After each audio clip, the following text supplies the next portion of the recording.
Welcome to our session on elasticity in microeconomics. In this presentation, we will unpack how quantities respond to price and income changes, why that matters for firms and policymakers, and how to use elasticity to predict market reactions. Sit back as we move from basic definitions through formulas, types of elasticity, and practical applications with real examples. This slide outlines the roadmap for our talk, covering an introduction to elasticity, price and supply elasticities, income and cross-price measures, links to total revenue, and policy applications.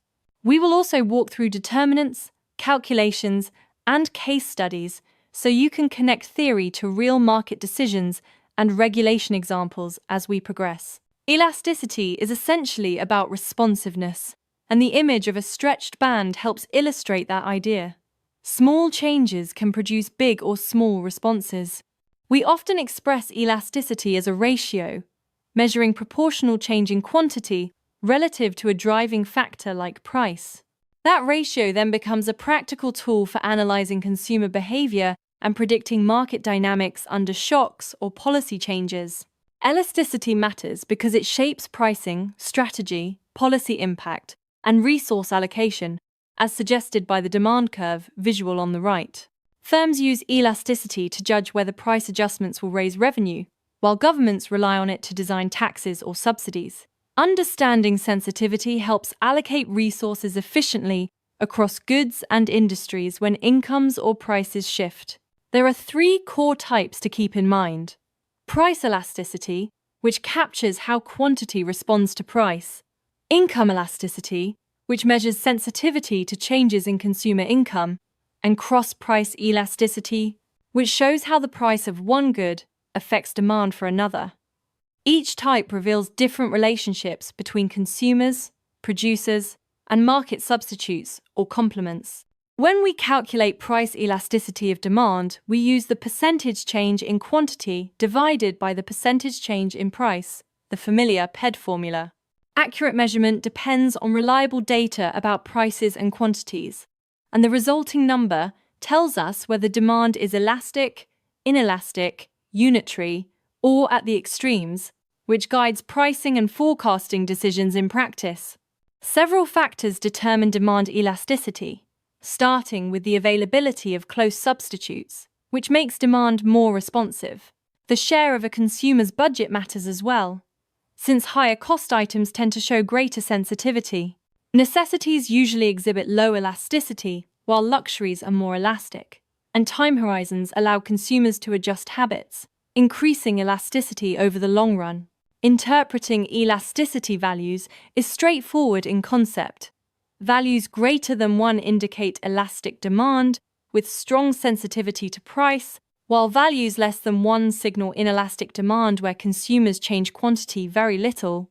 A value of 1 suggests proportional changes, and extreme cases like perfect elasticity or perfect inelasticity describe theoretical limits useful for thinking about market control and revenue outcomes. Price elasticity of supply measures how quantity supplied responds to price changes, and the diagram on the right helps visualize different supply responses.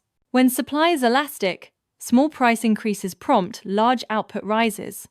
When inelastic, even large price swings cause little change.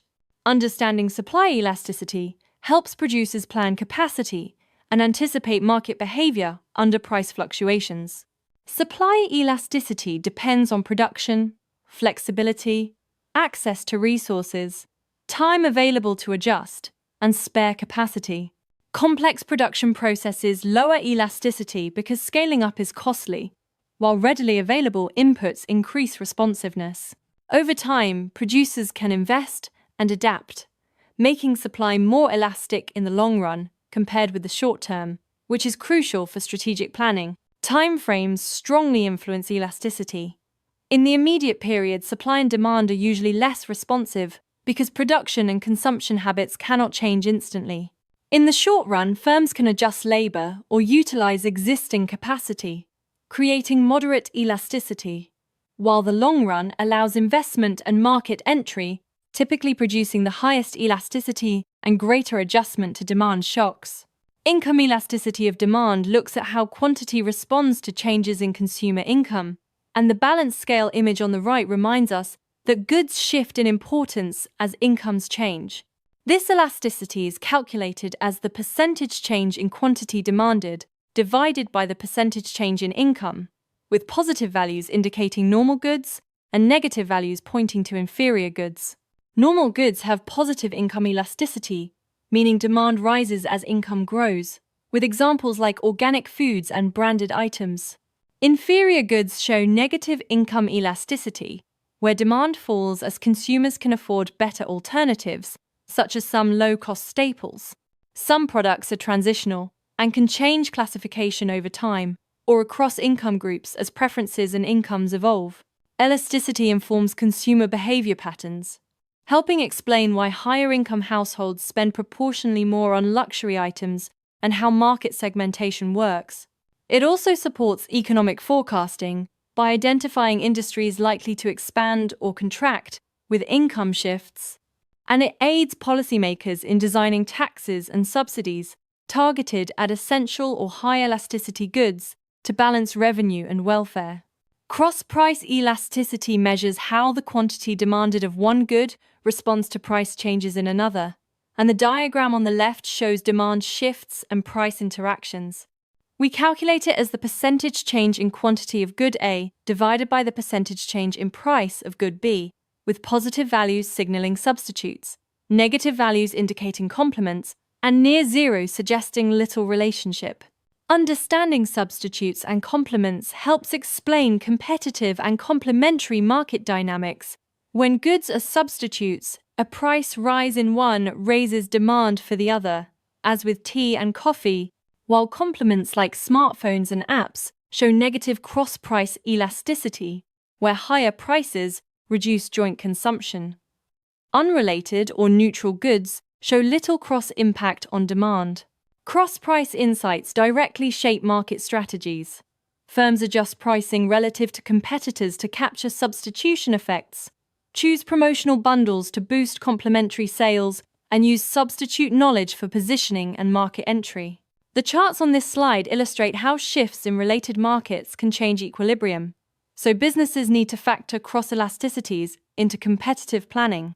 Elasticity and revenue are tightly linked. When demand is elastic, a price decrease tends to raise total revenue because quantity gains outweigh the lower price, while price increases reduce revenue. Conversely, with inelastic demand, a price rise increases revenue, since quantity falls proportionally less. Knowing elasticity helps firms choose whether to focus on margin or volume to maximize income. Elastic markets show strong price sensitivity and often face greater competition, which requires careful pricing and value-driven strategies, as the demand curves on the left illustrate. Inelastic markets typically involve necessities or limited alternatives, giving sellers more pricing power but less responsiveness. The competitive landscape, therefore, plays a central role in how firms approach pricing and market entry. For businesses, the practical takeaway is to tailor pricing strategies to market elasticity, compete on volume in elastic markets, and protect margins in inelastic ones. Market targeting should emphasize retention and value for price-sensitive customers, while product diversification across elastic and inelastic segments can stabilize revenue and reduce exposure to demand shocks or price wars. Price controls such as ceilings and floors distort market equilibrium, and the shortage triangle in the chart on the left visually captures those effects. Ceilings can create shortages and reduce product quality, while floors like minimum wages may lead to surplus, labor, or inefficiencies. Policymakers need to weigh consumer benefits against producer responses and overall welfare implications. Tax design relies on elasticity estimates to predict revenue and incidence. Governments forecast how sales taxes affect different goods, and pass-through depends on whether demand or supply is more inelastic. Taxes on goods with inelastic demand can raise revenue while reducing consumption less, whereas taxing elastic goods often lowers demand significantly and can harm producer profits. Governments intervene in elastic markets using targeted subsidies, stabilization measures, and efficiency-promoting policies, as shown by the renewable energy images. Subsidies can lower costs and stimulate adoption in sensitive sectors. Interventions can reduce volatility during sharp price swings, and policies informed by elasticity research help improve resource allocation and reduce waste in public programs. In agricultural markets, elasticity plays out through generally inelastic demand for staples, strong vulnerability to supply shocks from weather, and significant policy impacts. Price volatility from crop failures can disproportionately affect farmer incomes, which is why subsidies, price floors, or strategic reserves are often used to stabilize both producer earnings and consumer access to essential goods. Luxury goods tend to be highly elastic because they are non-essential and sensitive to economic conditions, and the LVMH style image highlights branding and status effects. Strong brand equity can reduce elasticity by encouraging loyalty, while luxury demand also shows high income dependency, rising substantially as disposable incomes increase during expansions. In developing economies, elasticity analysis focuses on how price changes affect demand for essential goods, how income shifts influence normal and inferior goods, and how cross-price relationships shape consumer choices.